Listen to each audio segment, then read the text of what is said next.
Welcome back, family, to another video. Today in Mimi's kitchen I'm going to be mixing up a potato soup mix. And you may ask, why in the world is she making potato soup mix in the middle of summer? But this is a good staple to have in your pantry, and my mom, who's had several strokes, has a hard time swallowing, so I'm making up this big jar for her. And another reason is, when I went to Walmart yesterday, I was kind of shocked at the shelves being so bare. So I went ahead and got everything I needed to make this soup mix for my mom. She enjoys it, she can swallow it, so let's get busy and share with you how I make it. You're going to need some instant mashed potatoes and some powdered milk. I put a little creamer in mine. I've got some Nutritional yeast, some chicken flavor bouillon, and a good variety of spices. And I'll leave that below in the description box, all of the ingredients that need to go in this. So the first thing I do is I get my Ninja mixer out, and I like to kind of blend everything in the mixer. These are all dry ingredients, but the mixer helps blend everything and then also cuts the potatoes up a little bit. So I've got the potatoes already in the Ninja blender, and now I'm going to add in the powdered milk. Now I really like the whole dry powdered milk. This is non-fat, and to me it's not as good, and that's why I like to add some creamer to it, but I can't find it now in the stores. And if you've noticed, the stores are getting more and more bare, so I hope everyone out there is stocking up and getting their pantries full. This Nutritional yeast flakes, you can find it where the other yeast is sold, but it is full of vitamin B's and really good stuff, and I like to add that in for my mom just to give her a little extra boost for her immunity. So I added 4 tablespoons of the Nutritional yeast flakes in there, and it has a real buttery taste and I love it. Now we're going to add in some chicken bouillon. That always gives it good flavor. So I'm going to put that in the mixer, and then I'm going to start adding in all the different spices. Now this recipe originally came from Miss Lori over at Whippoorwill Hollow, but I kind of adapted it to our family and what we like. If you're not into chives and onions, you can certainly leave that out.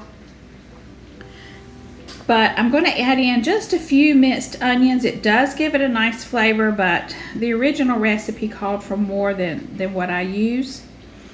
And then we're going to add in some thyme, some parsley, some turmeric, some pepper, and some chives. So all of that is going to get added into the dry ingredients, and it makes it taste so good, especially the thyme. I love thyme. But you could change this up any way that you would, want to, what spices you like. You could even put some butter powder or some cheese powder in here. Just whatever you like. But this is a good mix, and it's 8 ounces of water per half a cup of the dry mix, and you just mix it in a cup. And that's what makes it so good. So I'm going to keep adding in all the spices. That was the dried chives. They really make it taste good. And that's another reason I like to go through my blender, because it does kind of chop this up a little finer. So when you're sipping or drinking the soup, you don't have big pieces. Again, my mom loves this soup, so I think I did 6 recipes to fill that big glass jar over there. And that should take care of her for at least 3 to 4 months, I would think, because it is a half a cup a serving. And then I'm going to add in a little pepper. I did not put any salt in this, and you really don't need to. And additionally, I did add in like a half a cup of that creamer, dry creamer, because I could not find any powdered whole milk. I like a real thick and creamy potato soup. So I'm going to go ahead and add in the spices to the Ninja, and then let it whirl around for just a few seconds until everything is thoroughly blended. So there you can see all the layers, the potatoes, the milk, and now the spices. And then I'm going to add in a little bit of creamer. That does make it a little creamy. Now this soup will last in your pantry for a long time if you keep it good and dry. You might want to vacuum seal it. But this big jar for my mom, she'll use it every day. So think about that when you are putting up food in your pantry. Make sure you've got food in there for the elderly people, what they may need to eat, or young children, or people with special dietary needs. And go ahead and get out to the store now, because I'm telling you, it's very unnerving to see big discount chains with big holes in their shelves. So I just like to prepare, and I like for my family to be prepared. So that's why I'm sharing this with you.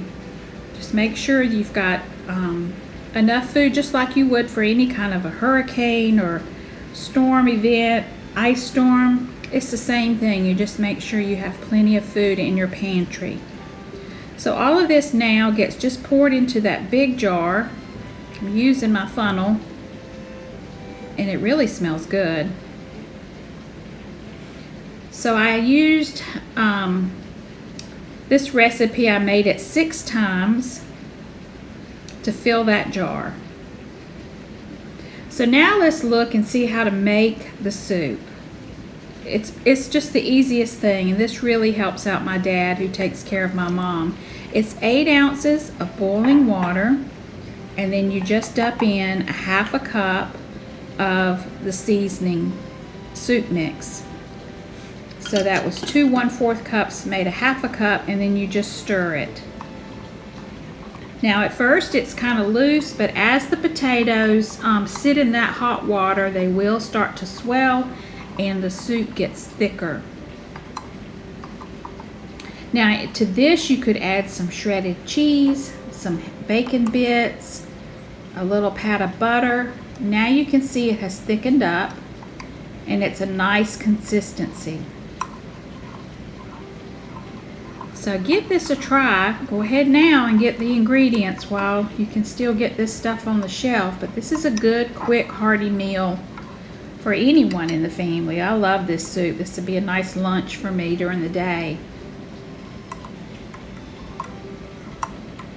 So I hope you enjoyed this video. If you did, please give me a thumbs up and leave me a comment below. And again, don't forget, get that pantry packed. Get prepared, and be safe, and be blessed. Thank you so much for watching.